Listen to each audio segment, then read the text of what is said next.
and welcome back to another review. So today we're doing the ColourPop Lil Ray Sunshine palette.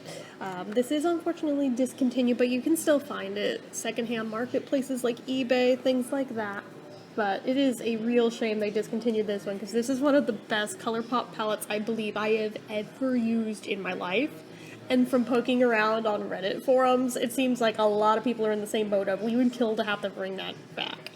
So I'm glad I have it at least, but it's just like unfortunate that you can't buy more of it, at least directly from them. But anyway, so it's a 9-panner, as you can see.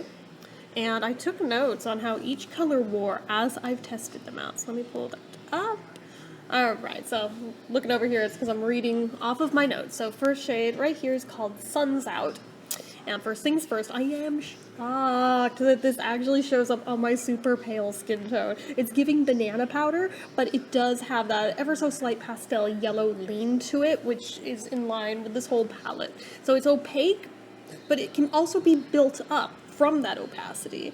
And if you have a medium to dark skin tone, you could probably get away with just wearing this on its own. It would look really, really pretty.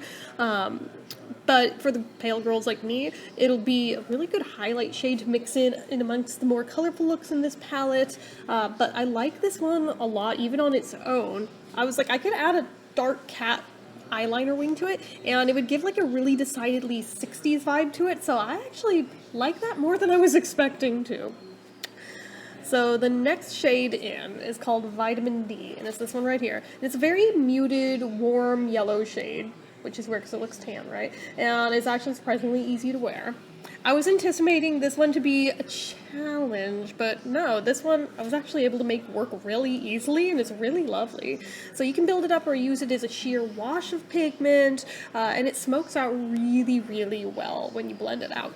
So it also plays nice with other shades, both in this palette as well as other ones, because I was like pairing it with the BH Cosmetics Naughty palette, and I also was pairing it with things from the, I think the Too Faced Pretty Rich palette, and it works great with all of them. So I really like this one a lot, so very much exceeded my expectations. So third one in is called Happy Place. It's this one over here.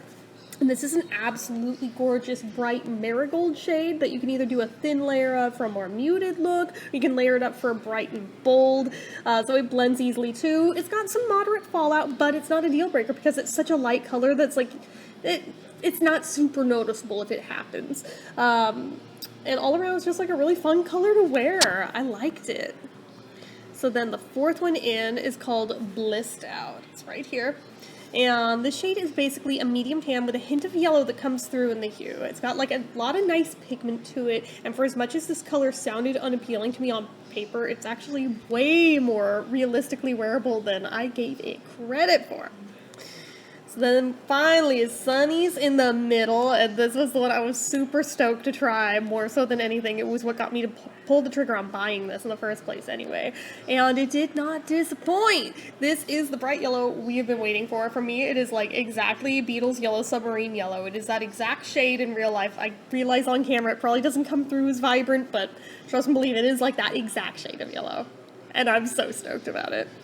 So it leans towards a touch of marigold, but it's also really vibrant and pretty and autumnal. So other than the fallout being real noticeable from this one, if you're not careful with the application, I have no complaints. And if you do it right, you can like stamp it on with a brush to where you don't really get the fallout. You can also use like the shadow shields while you're putting it on to help and really set it down into place to where it won't move around. So it's workable. You can work around that.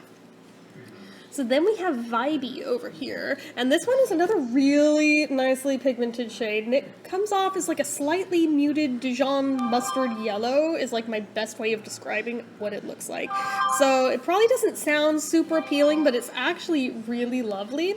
And it's another one that blends out and smokes out super smoothly without a lot of effort. So I love that about it. Anything that makes my job of applying it easier, I am all for.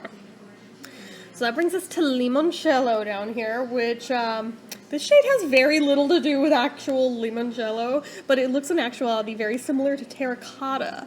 So if you know that shade, that's what this ends up looking like on your face.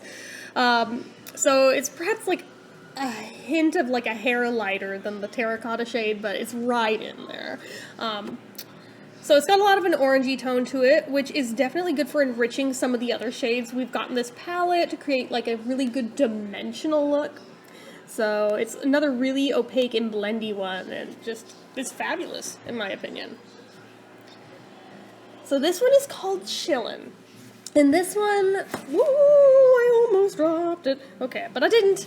But this one turned out to be a little more challenging than I anticipated. So it looks really deep terracotta-y in here, right? It's not. This comes off like Indian red. It's like a muted brick red. So keep that in mind, and you know damn well anything that's got like a red tone to it, a little goes a long way. So while the same amount of any other shade in this was fine in like one amount, because of that red, you have to apply less than this, because otherwise it is way too much, and it'll go up to your brow bone trying just to smoke it out. So like, maybe half of what you would use for any other shade in here is what you use with this guy. But it's still really pretty and flattering, but just keep that in mind with the way the red carries it. But once you get that learning curve down, it's really, really pretty though. And then the last one is called Sun Giant. It's what I've got on today, actually. This one also surprised me. I figured it would be like a nice, rich brown shade, which it is. And while I anticipated it to be one of those that like you use for like the shade or color, or like in conjunction with something else, I'm like, this can very easily be the whole look, like I did today. That's just one color. I didn't layer it with anything else. I could have. And some of you maybe think I should have, but I think that honestly it's kind of okay as is. But I mean, you can also make it look fantastic with like some gold stamped on top. You could do it with just like pretty much any shade that's in here. On this part, use the brown out here, blend them together. Like, there's a million different ways you could make this one work. The only downside is the fallout is kind of brutal from it. So definitely, I would say use the shadow shields if you got them. Otherwise, be ready to try to clean up the wreckage of where it falls out from putting it on. So there's that, and then this is the only one in this whole palette that kind of had issues with being able to smoke it out effectively. Like, it kind of does, but the edges stay harsher than they do with any other color in here, which is a little weird given how the rest of them perform, but it is what it is.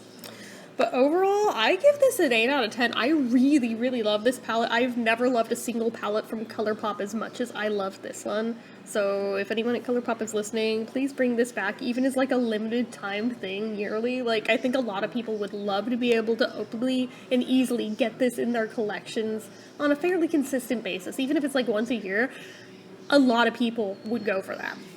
Just throwing that out there. So anyway. Those are my thoughts on it. I realize that usually I get the swatch videos up first, but because I'm filming this in the middle of October when I have my dark BB persona, the review for this is actually going to go up way before the swatches video will, so you watch, like 6 months from now, you'll finally see the swatch one that should have come first, but it is what it is. This is what happens when you pre-film so many videos to where you get way behind, but anyway. That is it for this one, so as usual, you know what to do. If you like this video, go ahead and give it a like. If you're not already and you'd like to be, click subscribe, hit that notification bell icon so you never miss an upload. Leave comments down below. Make sure you're following my social media accounts, my Facebook fan page, my Twitter, my Instagram, my eBay, my Reddits, everything and more. It's all down below. And if you like what I do here on this channel and you'd like to help support it, the donation link, as always, is down in the description. Get your name on the end card for a month from the time of donating. Anyway, guys, till next time, see ya.